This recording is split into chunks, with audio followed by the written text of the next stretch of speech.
AITUC జాతీయ సమితి పిలుపులో భాగంగా వేతన బోర్డును వెంటనే ఏర్పాటు చేయాలని, పెరుగుతున్న ధరలకు అనుగుణంగా కనీస వేతనం 35,000గా నిర్ణయించాలని తిరుపతి సబ్ కలెక్టర్ కార్యాలయం వద్ద ఏఐటియుసి తిరుపతి జిల్లా సమితి ఆధ్వర్యంలో ధర్నా.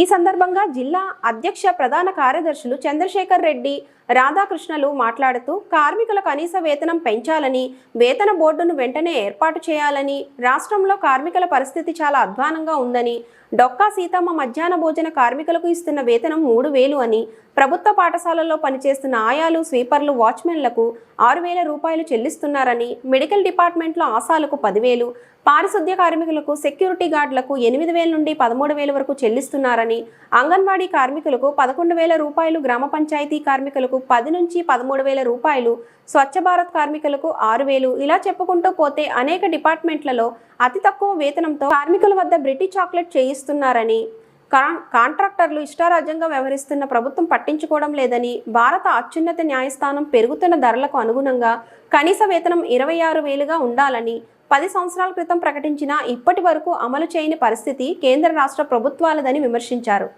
ఈ కార్యక్రమంలో ఏఐటియుసి నగర అధ్యక్షులు కేవై రాజా, నగర ప్రధాన కార్యదర్శి N D Ravi, C H Shivakumar, Shivanagendra, John Govindaswamy, Uday Kumar, నగర నాయకులు మహేంద్ర, వెంకటేష్, సురేష్, లాజరస్, సుశీల, సెంథిల్ రవి, హరిత, పద్మ కవిత, రూపాదేవి, సతీష్, పార్వతి, జ్యోతిబాబు, రామచంద్రయ్య, శ్రీనివాసులు, అల్లాబక్క, సార్వి, రమేష్ చంద్రయ్య తదితరులు పాల్గొన్నారు. కార్మికుడికి 3,000 నుంచి 10,000 రూపాయల పైన ఏ కార్మికుడి జీతాలు లేవు.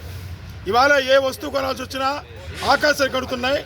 కార్మికులందరూ కూడా చాలా అప్పులు పాలే దుర్బల పరిస్థితికి ఇవాళ ఈ రాష్ట్రంలో ఎవరు దేశవ్యాప్తంగా కూడా అదే పద్ధతిలో ఉంది.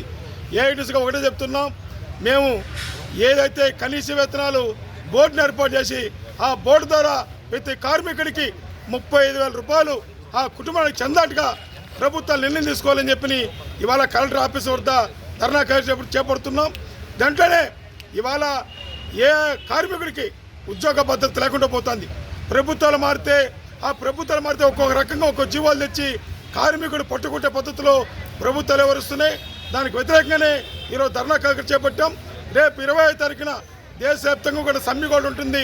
అనేక సమస్యలపైన, కార్మిక చట్టాలపైన, కనీస వేతనాలపైన, వీటిపైన కూడా 20వ తారీఖు దేశవ్యాప్తంగా సమ్మె ఉంది. కావున కేంద్ర ప్రభుత్వం, రాష్ట్ర ప్రభుత్వం వెంటనే ప్రతి కార్మికుడికి 35,000 రూపాయలు చెల్లించాడుగా నిర్ణయం తీసుకోవాలని చెప్పిన ఏఐటీసీగా మేము డిమాండ్ చేస్తూ ఉన్నాం. జాతీయ సమితి ఫిబ్రవరి మాసంలో బెంగళూరులో నేషనల్ వర్క్షాపు నిర్వహించడం జరిగింది. ఈ వర్క్షాప్లో అనేక కార్మిక సంఘాలు నేతలు పాల్గొన్నారు. అక్కడ చర్చించి గతంలోనే సుప్రీంకోర్టు కనీసం ఒక కుటుంబం బ్రతికి బట్టకట్టాలి అంటే 26,000 రూపాయలు ఉండాలి అని చెప్పి నిర్ణయించింది. అప్పటి నుండి ఇప్పటిదాకా పెరిగిన ధరలకు అనుగుణంగా ఇప్పుడు పెరిగిన ధరలను పరిగణలోకి తీసుకుంటే కనీసం 35,000 రూపాయలు జీతం ఉంటే తప్ప కార్మికులు బ్రతికి బట్టకట్టే పరిస్థితి లేదు అని చెప్పని నేషనల్ కమిటీ నిర్ణయం చేసింది. అందులో భాగంగానే ఈరోజు దేశవ్యాప్తంగా ఏఐటియుసి ఆధ్వర్యంలో కార్మికులందరికీ 35,000 రూపాయల వేతనం చెల్లించాలని డిమాండ్ చేస్తూ కేంద్ర రాష్ట్ర ప్రభుత్వాలకు విజ్ఞాపనలు అందించడం కోసం అన్ని జిల్లా కలెక్టర్ కార్యాలయాల వద్ద, ఆర్డీఓ కార్యాలయాల వద్ద ధర్నా జరుగుతోంది. అందులో భాగంగానే ఈరోజు తిరుపతి ఆర్డీఓ కార్యాలయం వద్ద ఈ ధర్నా కార్యక్రమాన్ని నిర్వహించాం. రాష్ట్ర ప్రభుత్వం వేతన బోర్డును ఏర్పాటు చేయకుండా వాయిదాలు వేసుకుంటూ వేతన సవరణలు అనేటువంటిది చేయటం లేదు. కాబట్టి వెంటనే వేతన సవరణలు చేయాలి అని చెప్పినని, అందుకు భాగంగా ఈరోజు మధ్యాహ్న భోజన కార్మికులకు 3,000 రూపాయల జీతం ఇస్తూ ఉన్నారు. స్కూల్లో పనిచేసేటువంటి ఆయాలకి, వాచ్మెన్లకి 6,000 రూపాయలు వేతనం ఇస్తూ ఉన్నారు. సెక్యూరిటీ గార్డుకి, పారిశుద్ధ్య కార్మికులకి 8,000 రూపాయల నుంచి 11,000 రూపాయలు ఇస్తూ ఉన్నారు. కాబట్టి ఈ రాష్ట్రంలో కార్మిక దోపిడీ విపరీతంగా పెరిగిపోతూ ఉంది. కాబట్టే చెప్తాల్చుకున్నాం, ఈరోజు రాష్ట్రంలో అసంఘటిత రంగ కార్మికులు, హమాలీ కార్మికులు, ఆటో కార్మికులు, ట్యాక్సీ కార్మికులు, అదేవిధంగా వీధి వర్తక వ్యాపారులు, అసంఘటిత రంగ కార్మికులు లక్షలాది మంది కార్మికులు పనిచేస్తున్నారు. వీరికి సరైనటువంటి రక్షణ లేదు, వారికి ఈఎస్ఐ లేదు, పిఎఫ్ లేదు, పెన్షన్ సౌకర్యం లేదు. అదేవిధంగా స్కీమ్ వర్కర్లు, అంగన్వాడీ వర్కర్లకు 11,000 రూపాయల వేతనం ఇస్తూ ఉన్నారు.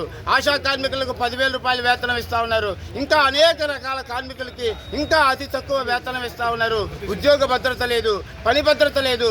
కాబట్టే కనీస వేతనాలు 35,000 రూపాయలు ఇచ్చి ఆ రకంగా కార్మిక వర్గాన్ని రాష్ట్ర కేంద్ర ప్రభుత్వాలు ఆదుకోవాలని డిమాండ్ చేస్తూ జరుగుతున్న ఈ యొక్క ధర్నాతో అయినా సరే ప్రభుత్వం కళ్ళు తెరిచి కార్మిక వేతనాలు పెంచే విధంగా చర్యలు తీసుకోవాలని ఏఐటీయూసీ విజ్ఞాపన చేస్తా